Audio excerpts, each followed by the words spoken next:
오늘 이 말씀 15절에서 보면은요,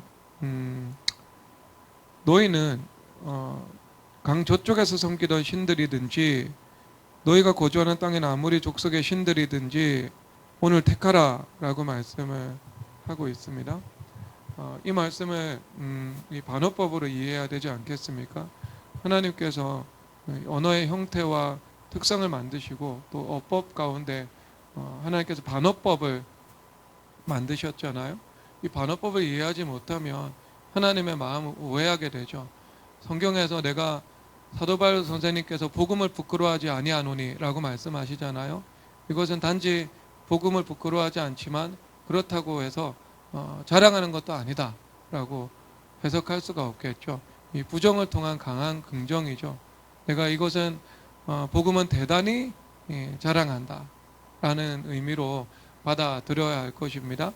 그래서 이것이 이 반어법이지 않겠습니까?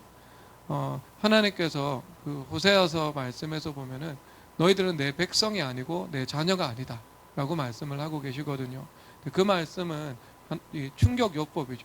그러니까 소돔의 백성들 그리고 고모라의 관원들아 라고 말씀하시면서 이스라엘 백성들이 가장 악하고 신의 심판을 받아 마땅하다고 생각했던 고모라의 백성과 소모라의 관원들, 이것이 바로 자신들의 모습임을 깨닫고 충격을 받아서 하나님께 돌아오라는 말씀인 것입니다. 그래서 내 백성이 아니라는 말씀은 정말 하나님의 백성이 아니라는 말씀이 아니라 그 말씀을 듣고 떨면서 은사와 부르심에는 후회하심이 없다고 말씀하시는 그 하나님 앞에 나와서 사유하심의 은혜를 구하라는 그 의미를 담고 있지요. 이것이 이 반어법의 의미입니다. 그래서 가령 너는 좀 부족하다 이렇게 말을 할 때 예, 저는 부족합니다. 하지만 하나님의 은혜를 구하고 또 하나님께서 채워주심을 기도하겠습니다 라고 하는 것이 바른 태도이죠. 그런데 부족하다라고 말을 했을 때 전 원래 부족하다고 생각해 왔습니다. 그러므로 나는 사명의 자리를 떠나겠습니다. 나는 그럴 수밖에 없기 때문에 주님의 말씀을 따르지 않겠습니다 라고 말을 하는 것은 굉장히 왜곡된 태도일 것입니다. 그래서 이 너희들은 섬길 자를 택하라, 그러니까 다른 신들을 택하라 라고 말을 하고 있는 것은요, 그 문자 그대로 받아들여서는 되는 것이 아니고 이를 통해서 어떤 반어적인 의미를 요수아가 강조하고 있다는 것을 알아야 되겠죠. 근데 이 왜곡이 있는 사람은요, 이 반어법의 의미를 잘 이해하지 못합니다. 그래서 이 왜곡은 이런 거잖아요. 하나님께서 우리 가운데 형통함을 주시면 형통함 때문에 감사하고 기도를 드려야 되는데 형통 때문에 교만해지는 거. 하나님께서 우리 가운데 공고함을 주시죠. 그럼 공고함 때문에 주님 앞에 엎드리고 기도를 드려야 되는데 공고함 때문에 침륜에 빠지고 낙심에 빠지는 거죠. 그래서 어떤 사람을 보면은 형통도 공고도 어떠한 것도 그의 삶 가운데 교회 안에 있다 하더라도 하나님께로 이끄는 유인이 되지 못하더라고요. 그래서 참 목회적으로 답답하다. 고난이 와도 하나님을 떠날 것 같고 형통함이 와도 하나님과 가까워지지 않을 것 같은 그런 사람들이죠.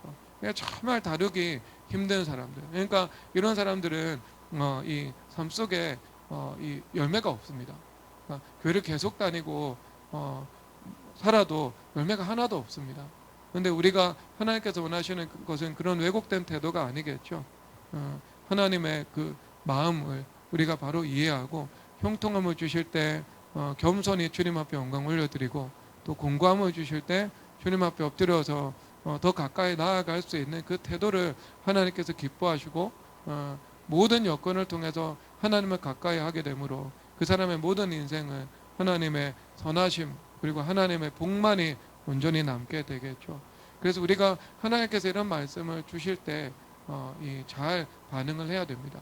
그래서 예레미야서에서 보면은요, 하나님께서 우리를 그런 이 백성들이 그런 말을 하고 있습니다. 하나님께서 우리를 버리셨다고. 그러니까 우리가 하나님을 섬기지 않겠다. 그렇게 말을 하고 있거든요. 하나님께서 우리를 버리셨기 때문에. 그러니까 얼마나 이게 왜곡된 태도입니까?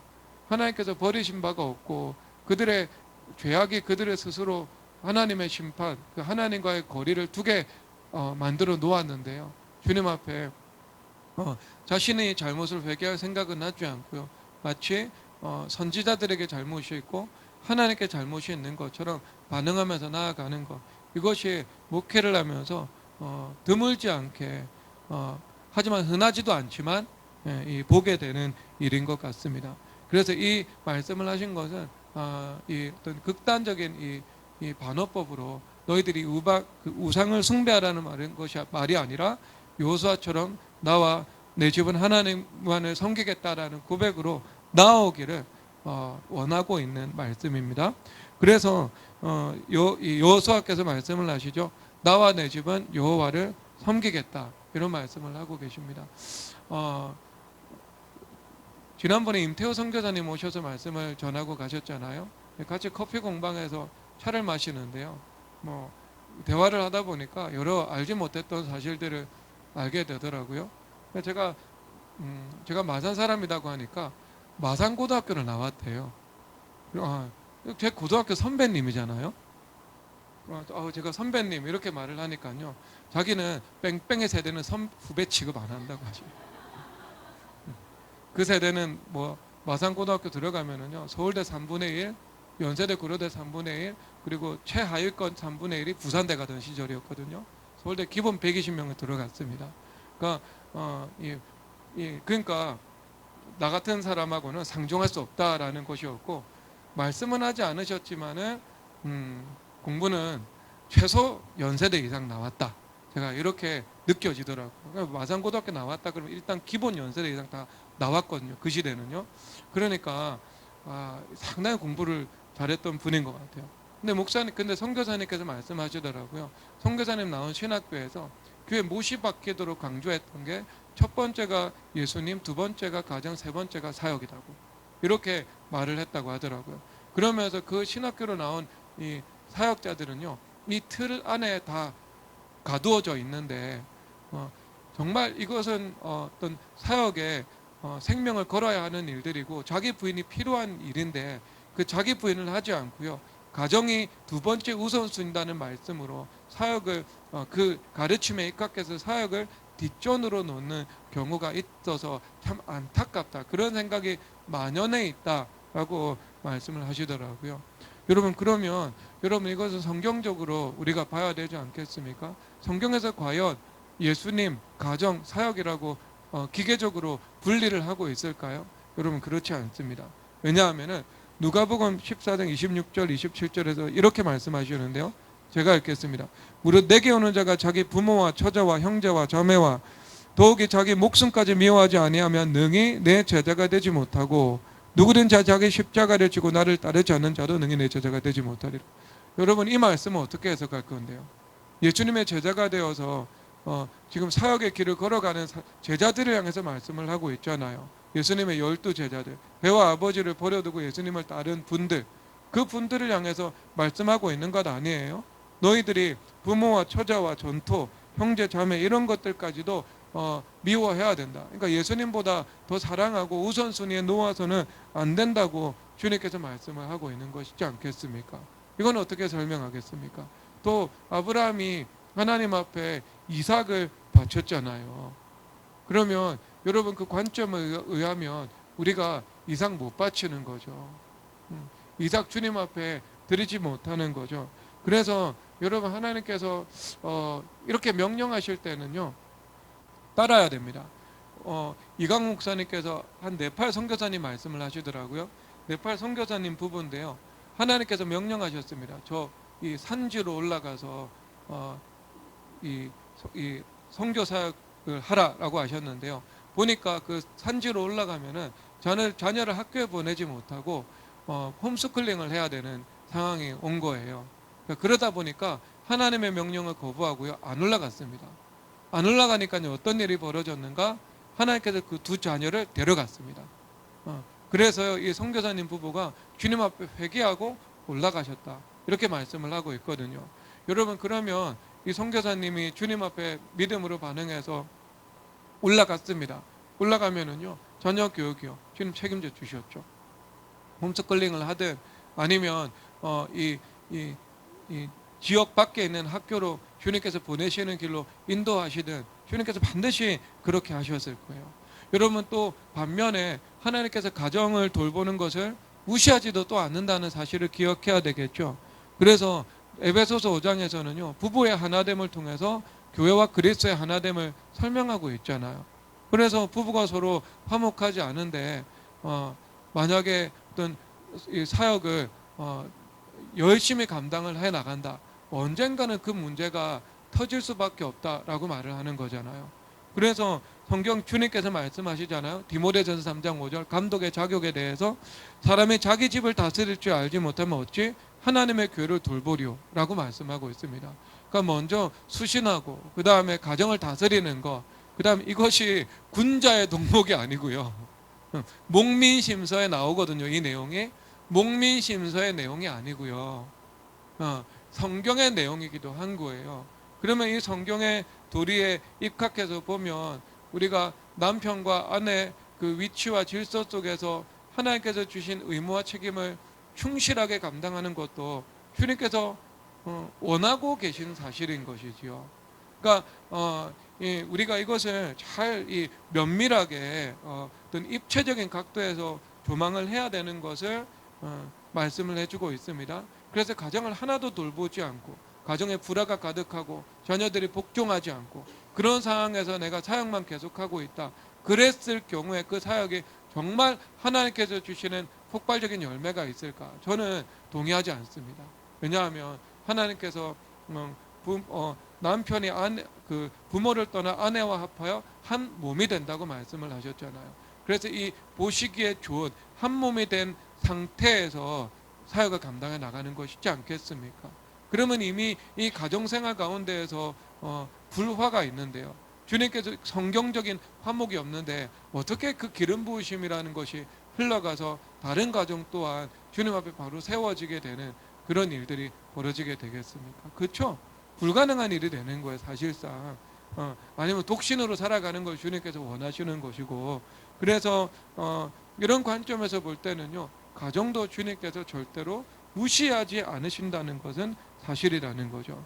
그래서 여러분 여기서 잘 생각을 해야 되는데, 여기에서 어떤 이 하나님께서 주시는 그 질서를 잘 잡지 못하고 또 균형 감각을 가지지 못하면은요, 그 신학생들, 그 사역자들처럼 예수님과 사역과 교회라는 것을 기계적으로 우선순위의 그 분리를 나누어 놓고요, 사역에 집중할 때 사역에 감당하지 않고요, 집으로 들어가 버리는 일들이 벌어지게 되는 거죠. 사역자들이 새벽에 와서 주님 앞에 4시간 동안 오전 시간 내내 주님 앞에 기도드리면서 자기의 영성이 준비되고 그렇게 살아가야 되는데, 자기 자식 안 돌보 자기 영성은 돌보지 않고 주님 앞에 기도의 책무는 다하지 않고요, 집에 가가지고요 아침밥 먹고 그 다음에 아이들 라이드 해주고 집에서 설거지 해오고 해놓는 그런 일들이 가정을 중시한다는 그 미명으로 벌어지게 되는 일입니다. 여러분, 그러면 딱 한번 여러분 이렇게 받아들여지니까 무엇이 과연 복된 일일까? 여러분 한번 생각해 봐야 되겠죠. 여러분, 성경에서 이렇게 말하고 있습니다. 성경에서 예수님과 교회는 하나라고 말씀하고 있거든요. 왜냐하면 사도행전 22장 7절에서 말씀하시는데요, 내가 땅에 엎드러져 들으니 소리 있어 가로되 사울아 사울아 내가 왜 나를 핍박하느냐. 예수님께서 교회를 핍박하는 사울을 향해서 네가 하나님의 아들을 핍박하고 있다 말씀을 하고 있죠. 예수님과 교회는 하나님이 드러나는 것이지요. 그러니까 예수님께 충성하는 것과 그리스도의 몸의 교회 안에서 충성된 삶을 살아가는 것은요, 불가분입니다. 그리고 그래서 바울이 그리스도를 위해서 그리스도의 남은 고난을 몸된 교회를 위해서 내 육체에 채운다 말씀을 하고 있잖아요. 예수님은 이미 십자가에 죽으시고 예수님의 고난은 끝이 났습니다. 그리고 부활하셔서 영원토록 주님 왕으로 군림하고 계시죠. 십자가는 반복될 수 없습니다. 그런데 마치 성육신이 반복되는 것처럼, 반복 절대로 안 되는데 그리스도의 남은 고난이라고 말씀을 하시면서 이것을 내 육체에 채운다. 무엇을 위해서? 교회를 위해서라고 말씀을 하고 있죠.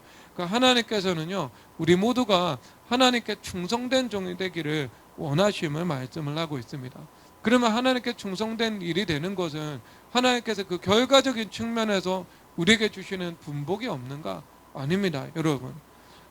이 긍정적으로 한번 전환시켜서 살펴보면 창세기 22장 17절에서 이삭을 바친 아브라함을 향해서 이렇게 말씀하십니다.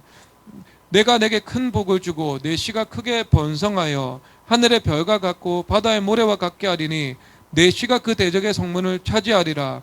내 씨로 말미암아 천하 만민이 복을 받으리니 이는 내가 나의 말을 준행하였습니다. 아멘. 아브라함이 이삭 바쳤죠. 그렇죠. 처자와 자식을 미워하지 않으면 능히 내 제자가 되지 못하리라는 말씀이 이루어졌죠. 근데 하나님께서 말씀하시죠. 내가 큰 복을 받을 것이다. 아브라함에게도 복을 주고요. 그리고 아브라함의 시인 이삭에게도 복을 주죠. 그래서 이삭이 크게 번성하여 그 대적의 성문을 차지하고 천하 만민이 복을 받으리라 말씀하십니다. 그래서 하나님 앞에 충성된 삶을 살아갈 때 아브라함에게도 복이 되고 이삭에게도 복이 된다 말씀을 하고 있죠. 만약 아브라함이 이삭을 바쳐야 할 때 바치지 못했다면 그것이 두 사람에게 과연 복이 되었겠습니까? 그렇지 않죠. 그리고 사무엘하 7장에서 보니까요, 다윗이 아버지의 집을 짓겠다고 말을 하고 있죠. 그런데 하나님께서 그 신앙 고백은 그대로 받으십니다. 근데 받되 주님께서 거절하시죠. 거부하시죠.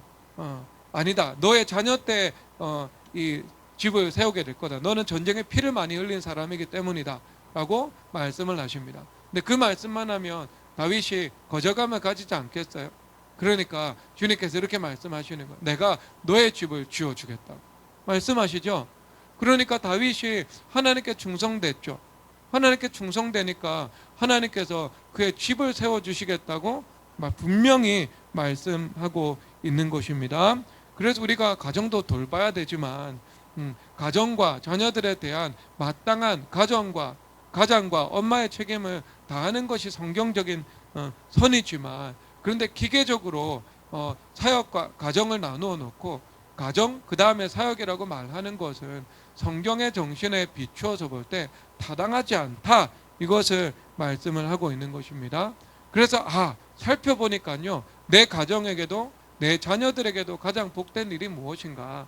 가정과 자녀가 우선순위가 되는 것이 아니라 예수님께서 가장 우선순위가 되어서 예수님 중심으로 바른 질서를 세워서 합당하게 내 의무를 하면서 살아가는 것이 궁극적으로 우리 가정과 자녀에게도 복이 됨을 주님께서 말씀하고 있는 것입니다. 그러면 주님께서 우리 자녀들의 인생을 책임져 주시지 않겠습니까? 그래서 나와 내 집은 여호와를 섬기겠노라 이렇게 말씀을 하고 있습니다. 그래서 여호수아 자신도 하나님을 섬기기를 원했고 여호수아와 함께 그의 훈계와 지도 속에서 하나님을 그의 집에 있는 모든 자녀들과 종들까지도 하나님만을 섬기며 살아가겠다고 고백하고 있는 것이죠. 그래서 여호수아는 자신의 인생을 통해서 하나님의 행하심을 경험했잖아요. 하나님을 따르지 않을 때 받는 심판과 하나님을 온전히 따랐을 때 하나님께서 주시는 축복을 그는 경험을 많이 했던 것입니다. 그래서 20절에서 이렇게 말씀하고 계시네요. 만일 너희가 여호와를 버리고 이방 신들을 섬기면 너에게 복을 내리신 후에라도 돌이켜 너에게 재앙을 내리시고 말씀을 하고 있습니다. 그러니까 하나님 앞에 충성하며 살아갈 때 그가 분명히 하나님께서 복을 내리시는 것을 목도하고 하나님의 선하심을 필히 맛보아 알았던 거죠. 그러니까 그것을 알게 되니까 자녀들에게도 똑같이 교육시켜서 진정으로 복받는 길로 걸어가게 했다. 이것을 말씀하고 있습니다. 자, 그리고 우리 19절 다 함께 살펴보도록 하겠습니다. 다 함께 읽겠습니다. 시작. 여호수아가 백성에게 이르되 너희가 여호와를 능히 섬기지 못할 것은 그는 거룩하신 하나님이시오 질투하신 하나님이시니 너희 잘못과 죄들을 사하지 아니하실 것이니. 아멘. 지금 이스라엘 백성들이 그 반어법의 질문 앞에서 그들이 성공적으로 왜곡 없이 대답했죠. 우리가 하나님 앞에 우상을 섬긴다면 배은망덕한 일이 되지 않겠습니까? 우리들도 하나님을 섬기며 살아갈 것입니다 라고 고백했습니다. 그러니까 분명한 신앙 고백이 있는데요, 지금 여호수아가 찬물을 끼얹어 버리죠. 아니, 너희들은 여호와를 능히 섬기지 못하게 될 거야 라고 말씀을 하고 있는 겁니다. 근데 여러분, 너무 이 여호수아 장군의 말씀이 좀 부정적이다. 이 실패를 예견하고 있다. 이렇게 보여지죠. 근데 왜 그럴까? 이것은 백성들의 마음의 본질을 뚫고 있었기 때문입니다. 그들이 모세가 살아있을 때에도 또 여호수아와 함께 그 수많은 기적을 목도한 때에도 목이 곧고 또 늘 이스라엘의 하나님께 반역하는 족속으로 그들이 살아왔잖아요. 그러니까 지금 모세도 없고 이제 그 출애굽과 가나안 정복 당시에 있었던 그 수많은 전쟁을 통한 하나님의 그 기적적인 도우심도 직접적으로 보지 못했고 또 그러한 세대들이 다 죽고 난 다음에 어떻게 너희들이 여호와를 섬길 수 있겠느냐? 너희들은 죄를 범할 것이다. 이렇게 말씀을 하고 있는 거죠. 그런데 여러분 바로 이것은요, 이 불순종은 사실 필연적인 것은 아닙니다.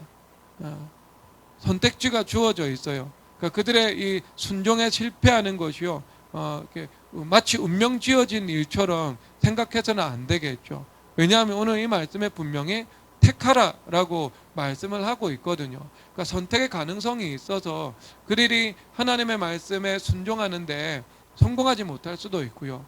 그런데 많은 믿음의 선조들처럼 다윗이나 다니엘의 세 친구나 사무엘이나 그들이 성령 하나님께서 본격적으로 역사하시기 이전에 구약 시대이고 또한 그들이 성령 하나님의 기름 부으심을 받기 이전에 하나님 앞에서나 사람 앞에서나 순종의 삶을 살아갔잖아요.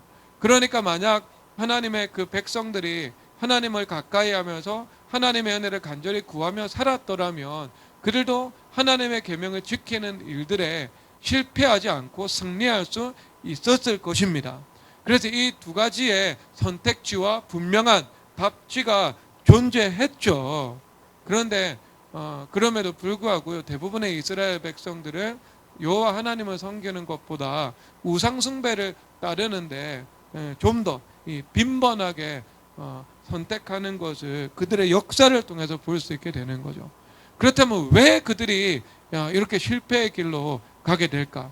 왜 선지자는 여호수아는 이 그들의 이 본질과 그 본질에서 난 열매를 이토록 부정적으로 보일 수밖에 없었을까라고 하는 문제가 있죠. 그 문제는 여러분 신약 성경에서 답을 찾을 수 있는데요. 마태복음 7장 13절에서 14절 가도록 하겠습니다. 7장 13절에서 14절.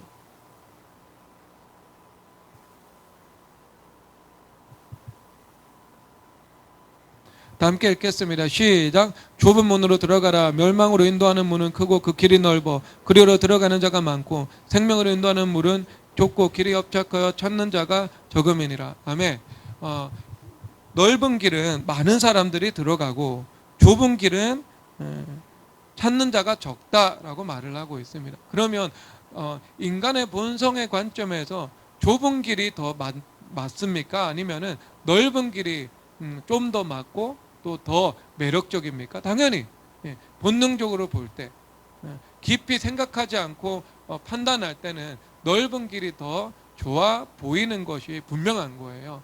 이것이 본성에 착 달라붙는 길인 것입니다. 그래서 여러분이 좁은 길을 걸어가야 되는 것은 우리가 어떤 성경의 영적인 관점에서도 똑같고요. 그리고 이 성경이 지배하는 바 이 만물의 현실적이고 일반적인 원리도요. 맞습니다. 예를 들어서 지금 뭐 의대 열풍 같은 것들이 불고 있잖아요. 다른 어느 시대보다 지금 의대 가는 수요가 막대하죠. 우리 시대도 이 정도는 아니었거든요.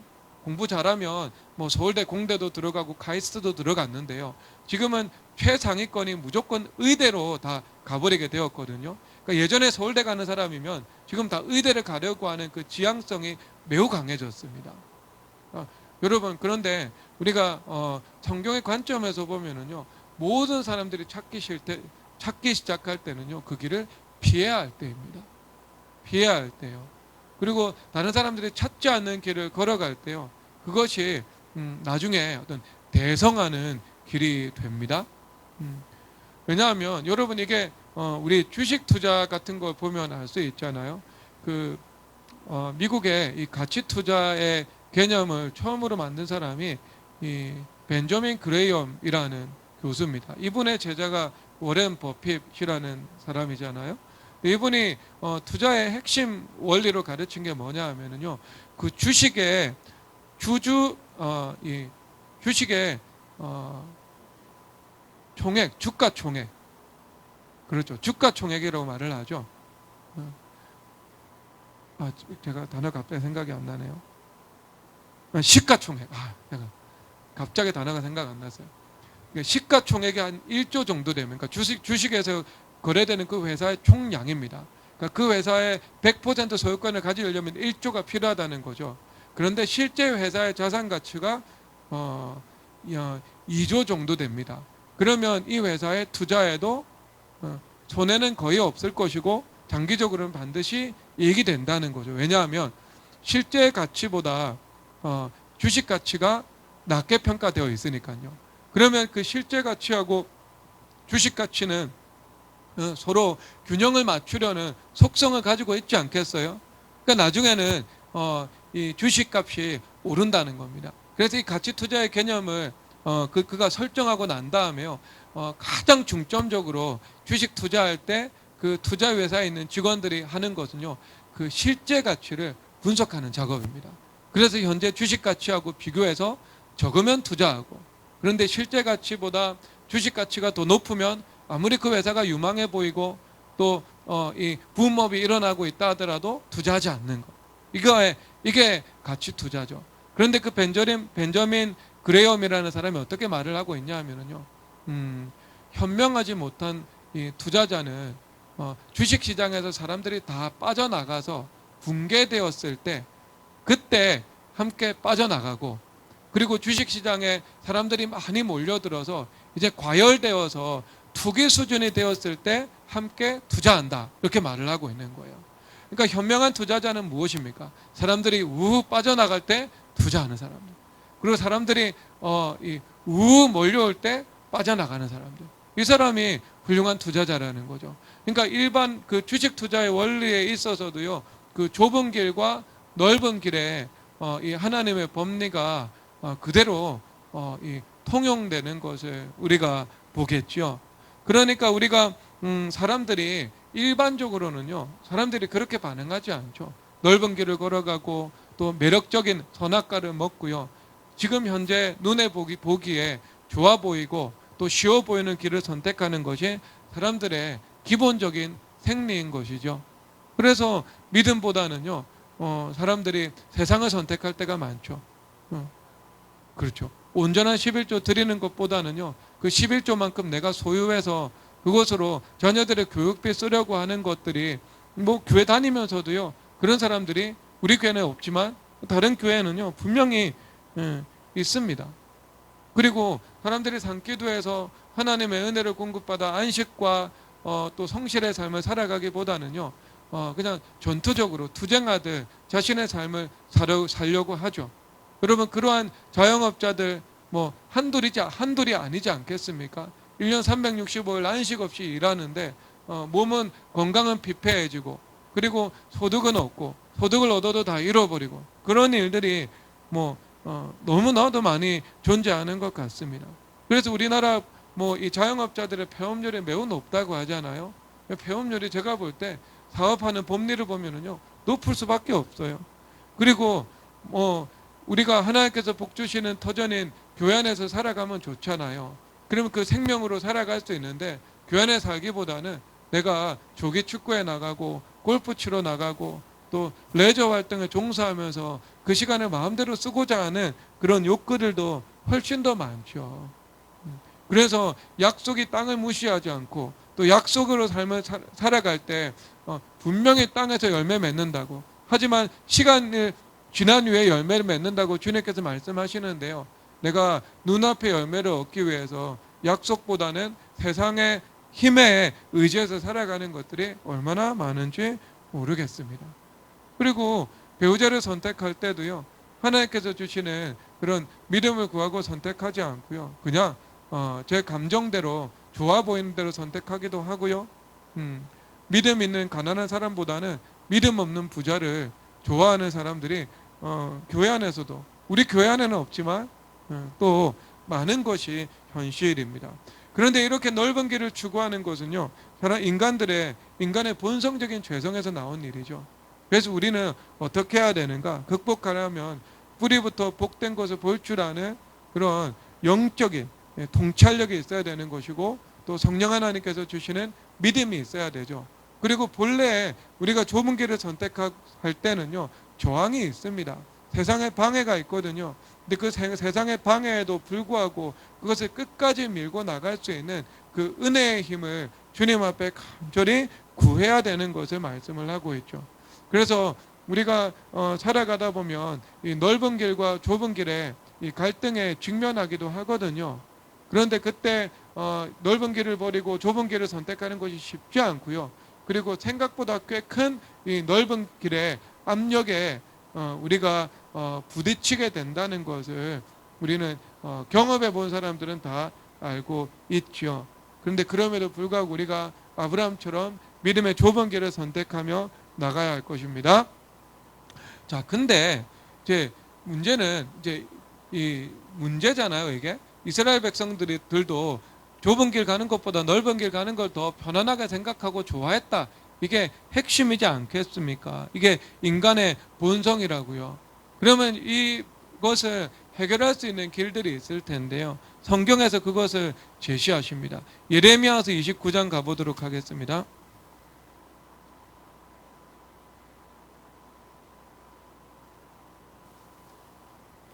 예레미야서 29장 10절 다 함께 읽겠습니다. 여호와께서 이와 같이 말씀하시니라. 바벨론에서 70년이 차면 내가 너희를 돌보고 나의 선한 말을 너에게 성취하여 너희를 이곳으로 돌아오게 하리라. 아멘. 이스라엘 백성들의 안식하지 못한 시간을 다 계수해서 70년의 시간을 이 고난의 시간으로 주님께서 예비해 놓으셨죠. 그러니까 이 70년은 어떤 시간인가? 하나님께서 좁은 길에 두신 시간이에요. 그러니까 하나님의 은혜를 구하지 않고 살아가니까 하나님의 은혜를 간절히 찾을 수밖에 없는 그 환경으로 몰아넣으신 것이죠. 그래서 강제적으로 그 좁은 길에 처해진 그 이스라엘 백성들의 삶을 우리가 보고 있는 것입니다. 그래서 좁은 길 안 가는데 좁은 길을 가야 되는 사람이다. 하나님께서 우리를 강제적으로 그 좁은 길이라는 그 삶의 배경 속으로 우리를 더 놓아두시게 되는 것이죠. 근데 이것이 진정한 복이지 않겠습니까? 가나안의 그 축복 속에 나태함으로 살아가다가 내가 구원과 상관없는 삶을 살아가고 화를 입는 것보다 내가 하나님의 하나님의 은혜 안에서 나를 좁은 길에 두시고 하나님의 은혜를 간절히 구하고 찾을 수밖에 없는 상황 가운데 두셔서 내가 강제적으로라도 좁은 길을 걸어갈 수 있게 된다면 이것은 주님 앞에 복이 되겠죠.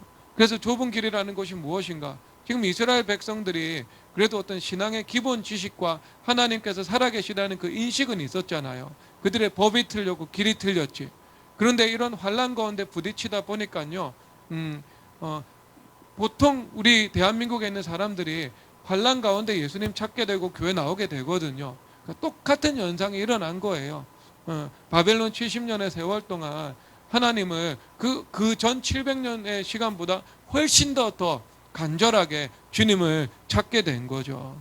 그래서 12절 13절에서 말씀하시는데요, 다 함께 읽겠습니다. 너희가 내게 부르짖으며 내게 와서 기도하면 내가 너희들의 기도를 들을 것이요 너희가 온 마음으로 나를 구하면 나를 찾을 것이요 나를 만나리라. 아멘. 그래서 부르짖을 수밖에 없는 그 상황 속에서 하나님께 부르짖게 된다, 이렇게 말씀을 하고 있습니다. 그러니까 좁은 길의 삶을 그들이 살아가게 되는 것을 말씀을 하고 있는 겁니다. 그래서 여러분, 우리 미래교회 성도님들은요, 좁은 길에 처해지기 전에 먼저 좁은 길을 걸어가는 사람들이죠. 그것은 참 복이 있는 사람들입니다. 여러분 인생에 얼마나 큰 은혜가 있겠습니까? 우리가 당장 스마트폰만 하더라도요, 우리 중고등학생들 스마트폰 쓰는 게 넓은 길이거든요. 스마트폰 안 쓰고 살아가려면은요, 그 좁은 길이에요. 당장 부모님한테 끝나고 나서요, 이 전화를 못 해요, 전화를. 지훈의 학교 그 콜렉트콜 공중전화기도 안 되거든요.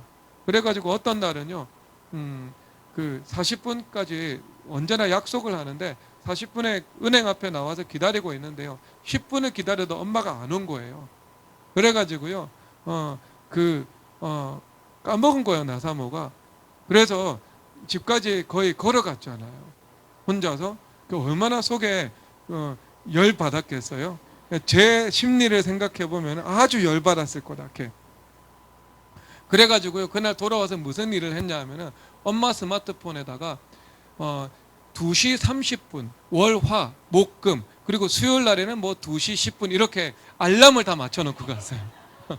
10분 전에 자기를 데리고 오라고. 불편하죠. 불편하죠, 여러분. 그리고 아이들하고 소통하는 것도요, 아이들 입장에서는 부모 통해서 소통해야 되는 것이지 않겠습니까? 그 아이들 여러분, 이거 아이들 믿으면 안 돼요. 어리석은 일입니다. 그것은요. 왜 믿으면 안 되나? 여러분 스스로 못 믿잖아. 여러분 자신은. 여러분 안에 들려진 스마트폰이 자유의 도구예요? 중독과 매임의 도구예요? 어때요? 자유의 도구인 분 한번 손 한번 들어보세요. 여기서 스마트폰을 자유롭게 사용하고 있는 사람. 아니면 스마트폰의 중독과 매임 속에서 눈에 붙어서 살아가는 사람 한번 손 들어보세요. 붙어 있잖아요. 눈 뜨면 네이버. 그렇죠. 오다교 성도님 자신 있게 손 드셨습니다. 여러분은 그래도 내가 수요에 보는 사람인데 하면서 자존심이 있는지 손을 안 드시네요. 김한나 집사님은요, 요리 재료 준다고 하는 소식에 거의 뭐 최선도로 답을 달더라고요. 그럼 이게 붙어 있는 거예요. 붙어 있는 거. 하루에 30번은 들어가야 그게 모든 요리 재료 다 받을 수 있습니다. 확률상. 근데 여러분을 못 믿는데 애들 어떻게 믿어요? 여러분들도 스마트폰에 그 중독에 매여서 살아가는데 애들이 어떻게 그게 안 매여서 살아갑니까? 스마트폰을 주는데요. 그럼 우리 애들을 믿는다, 아유, 못 믿는다. 그런 문제 아니고 그런 어리석음의 문제입니다. 어리석음의 문제. 안 그래요? 여러분 이해가 되시죠? 사람의 죄성을 이해하면은요, 그게 그렇지 않습니다. 그리고 죄성이 없다 하더라도요, 이 물건 자체가 매우 중독적입니다. 우리 살아가는 그 삶의 흑암의 구조 자체가요. 그 애들한테 그렇게 하겠어요? 그러면 여러분 애들한테 스마트폰 주지 않는 것도요, 좁은 길 걸어가는 거예요. 불편함 감수하고. 그리고 아이들의 입장에서도요, 부모 통해서 자녀 그 친구들하고 소통해야 되니까 딴짓도 못하고 얼마나 좋습니까? 그러니까 여러분 이것도 좁은 길이에요. 우리 집은 그거 믿음의 문제로 접근하지 않습니다. 믿음의 문제로 접근하지 않아요.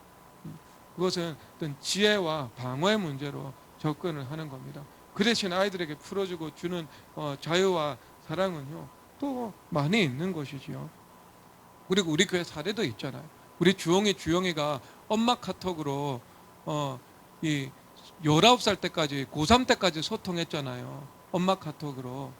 근데 여러분 얼마나 잘 자라났어요, 얘네들이. 얼마나 잘 자라났어요. 그러니까 설레가 있어요, 설레가. 그러니까 전 편해요. 그래가지고 선우야, 지호야, 주영이 우리 선생님 다 스마트폰 안 쓰고 살아왔다. 그러니까 입을 꼭 다무는 어쩔 수 없지 뭐.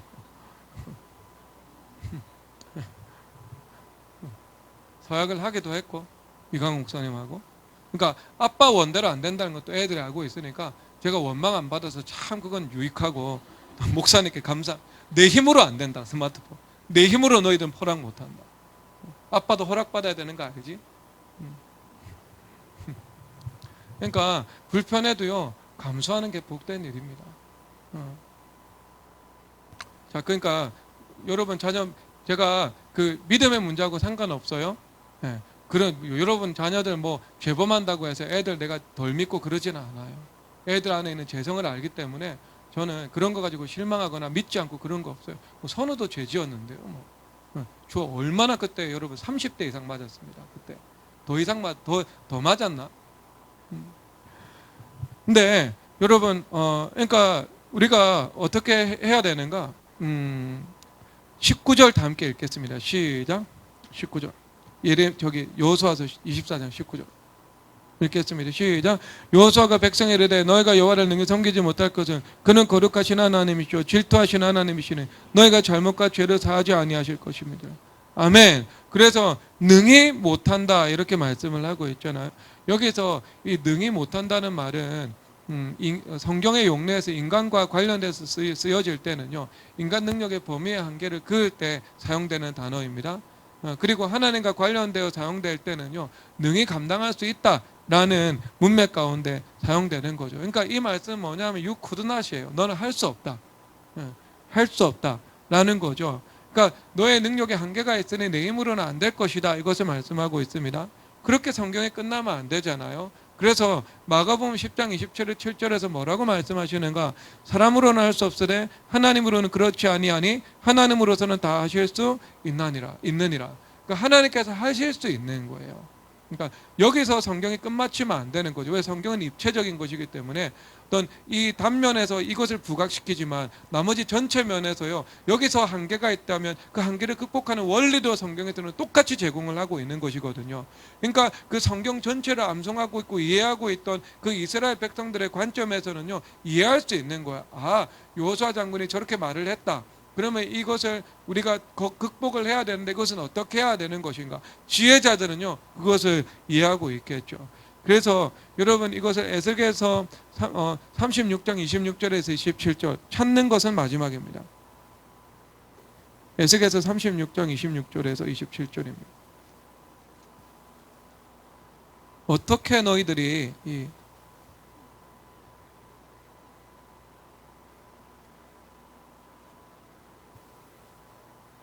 행할 수 있는가?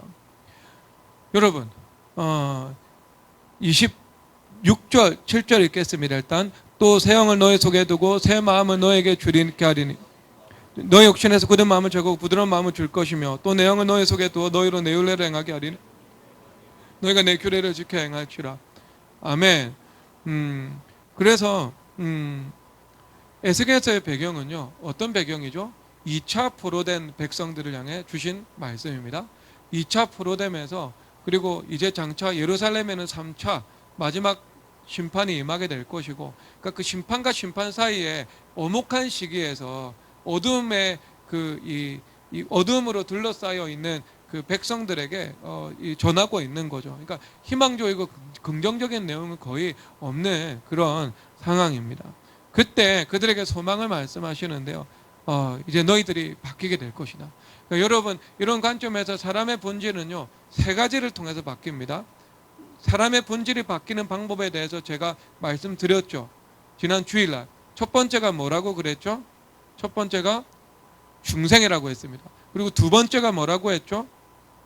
두 번째가 회개라고 했죠. 그럼 세 번째가 뭘까요? 세 번째는요, 고난이죠. 그렇죠. 그래서 중생과 회개와 연단이 사람을 바꾸게 되어 있습니다. 사람을 바꾸어 놓아요. 그런데 에스겔서의 배경은요, 연단받고 있는 백성들을 대상으로 주신 거죠. 그래서 그 연단 가운데에서 하나님께서 무엇을 주실 것인가? 하나님께서 우리 가운데 새 마음과 새 영을 주시는데 이게 어떻게 되냐? 굳은 마음을 제거하고 부드러운 마음을 주신다 말씀을 하고 있습니다. 그래서 굳은 마음은요, 돌과 같은 마음이에요. 그래서 돌은 단단하잖아요. 그래서 무감각한 겁니다. 무감각한 거예요. 그래서 양심은 분별하지 못하고 눈은 보지 못하는 거죠. 그래서 깨닫지 못하고 느끼지 못하고 또 인식하지 못하는 그 마음을 말하고 있는 겁니다. 그런데 이 하나님께서 새 영을 주셔서 영적인 생명으로 거듭나게 되는 거예요. 그래서 그 마음의 바탕이 새로워지게 되는 것입니다. 그래서 하나님을 향한 새로운 그 경향이 마음 가운데 임하게 되는 겁니다. 그래서 중생의 관점에서는요, 영적인 감각이 새로워진 거죠. 그래서 오늘 말씀에서 살과 같은 마음이다 말씀을 하고 있죠. 우리의 피부는 이 촉각의 예민함을 가지고 있잖아요. 뜨거움에도 차가움에도 빛의 열기에도 이 공기의 흐름과 변화에도 민감하게 반응한 것이 우리의 이 피부잖아요. 그러니까 우리의 이 살처럼 너희들이 예민해진 영적인 감각을 가지게 되는 것을 말씀을 하고 있는 겁니다. 양심은 깨어나서 분별하게 되고 또 눈을 가리고 있는 것 수건들이 벗겨져서 내가 온전히 보게 되고 느끼지 못하는 것들을 내가 느끼고 깨닫게 되는 것이죠. 그래서 아 그렇구나 라고 하면서 사망의 넓은 문을 피하고 생명의 좁은 길을 걸어가게 된다는 것을 말씀을 하고 있습니다. 그래서 오늘 이 말씀은요 바로 연단과 중생을 통해서 너희들 안에 있는 본질이 바뀌게 될 것이다, 이것을 말씀을 하고 있는 겁니다. 그래서 여호수아와 그 이스라엘 백성들이 세겜에서 돌을 세우고 언약을 세우잖아요. 그래서 모두 우상을 버리고 하나님을 섬기겠다고 말을 하고 있죠. 만약에 그들이 하나님의 은혜를 구하지 않는다면, 그리고 어떤 이 연단과 중생이라는 그 과정을 거치지 않는다면 그들도 이 광야에서 멸망당한 백성들처럼 실패하게 되겠죠.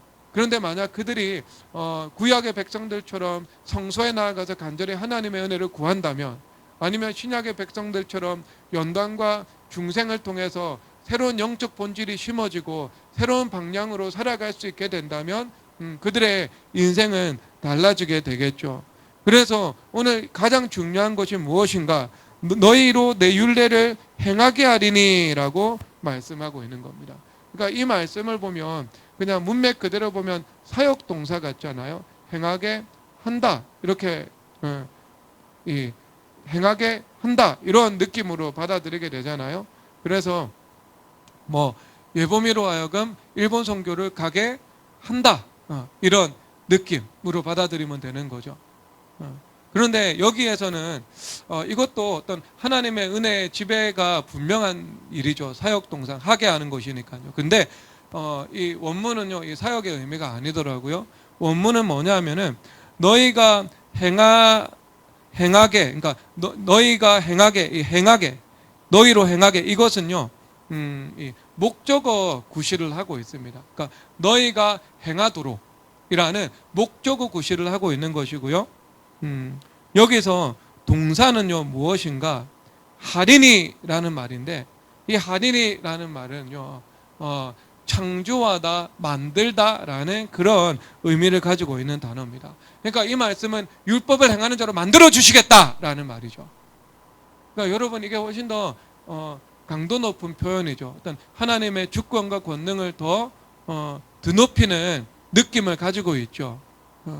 그래서 훨씬 더 어떤 강하게 와닿지 않겠습니까? 그럼 이것은 예보미를 일본 선교 가게 하시겠다라는 것이 아니고 일본 선교하는 사람으로 만들어 버리겠다 말씀인 거죠. 만들어 버리겠다. 여러분 이것은 하나님의 강한 의도가 들어가 있는 것이죠. 하나님의 어떤 우리의 어떤 그 의지, 인격의 반응이 필요한데, 우리 의지, 인격의 반응이 어떤 이끌고 들어간다라기보다는 그냥 하나님께서 그냥 주권적으로, 강권적으로 하나님께서 은혜를 베푸셔서 그런 사람으로 만들어 버리겠다라고 말씀을 하는 것입니다. 그러니까 여러분 이것이 무엇이겠습니까? 마가복음 10장 27절에서 말씀하시는 사람으로는 할 수 없으되 하나님으로는 그렇지 아니하니 하나님으로서는 다 하실 수 있느니라. 아멘. 그래서 하나님께서는요 된다는 거죠. 사람이 안 되는 일 하나님께서는 되게 만들어 주시겠다는 거죠. 내가 율법을 잘 지키지 않는 일 하나님께서 율법을 지키도록 만들어 주시겠다는 거죠. 내가 잘 근면해지지 않는 일 근면한 사람이 되도록 만들어 주시겠다는 것이죠. 어리석은 사람을 주님께서 지혜로운 사람으로 만들어 주시겠다는 거죠. 만들어 주시는 하나님의 은혜인 것입니다. 그래서 이것이 여러분 우리가 언약을 지키고 살아갈 수 있는 참된 지혜의 길입니다. 여러분 그 은혜가 여러분 가운데 임하기를 주님의 이름으로 축복합니다. 찬양하도록 하겠습니다. 하나님은 너를 지키시. 하나님만 바라볼지라, 주만 바라볼지라. 찬양하겠습니다.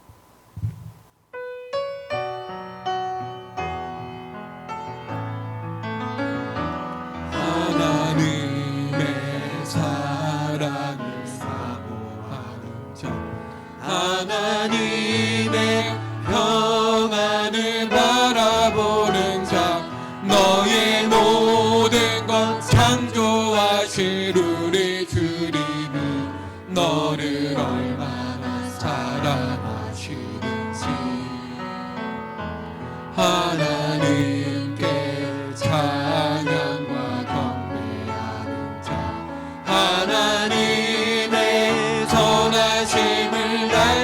살아가는 자 너의 모든 것 창조하신 우리 주님이 너를 자녀 삼으셨네.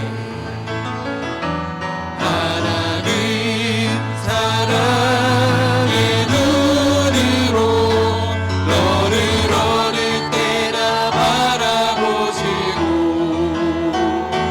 하나님인 자 함께로서 언제나 너에게 기울이시니 어두움에 밝은 빛을 비춰주시고 너의 작은 세례배도 응답하시니 너는 어느 곳에 있든지 주를 향하고 주만 바라볼지라.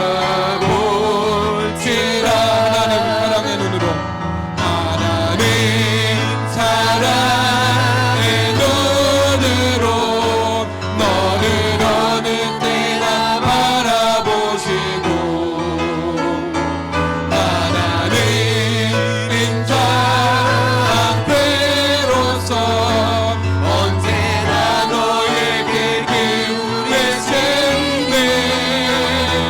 어두움에 밝은 빛을 비춰주시고 너의 작은 세례배도 응답하시니 너는 어느 곳에 있든지 주를 향하고 주만 바라보. 하나님 사랑의 눈으로 하나님 사랑의 눈으로 너를 어느 때나 바라보시고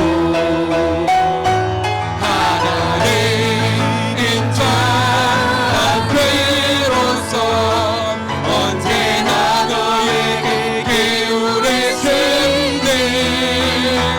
어두움에 밝은 빛을 비춰주시고 너의 작은 세례배도 응답하시니 너는 어느 곳에 있든지 주를 향하고 주만 바라보. 하나님 사랑의 눈으로 하나님 사랑의 눈으로 너를 어느 때나 바라보시고 하나님인 자 함께로서 언제나 너에게 기울이시네. 어두움에 밝은 빛을 비춰주시고 너의 작은 세례배도 응답하시니 너는 어느 곳에 있든지 주를 향하고 주만 바라. 하나님 사랑의 눈으로 하나님 사랑의 눈으로 너를 어느 때나 바라보시고 하나님인 자 함께로서 언제나 너에게 기울이시네. 어두움에 밝은 빛을 비춰주시고 너의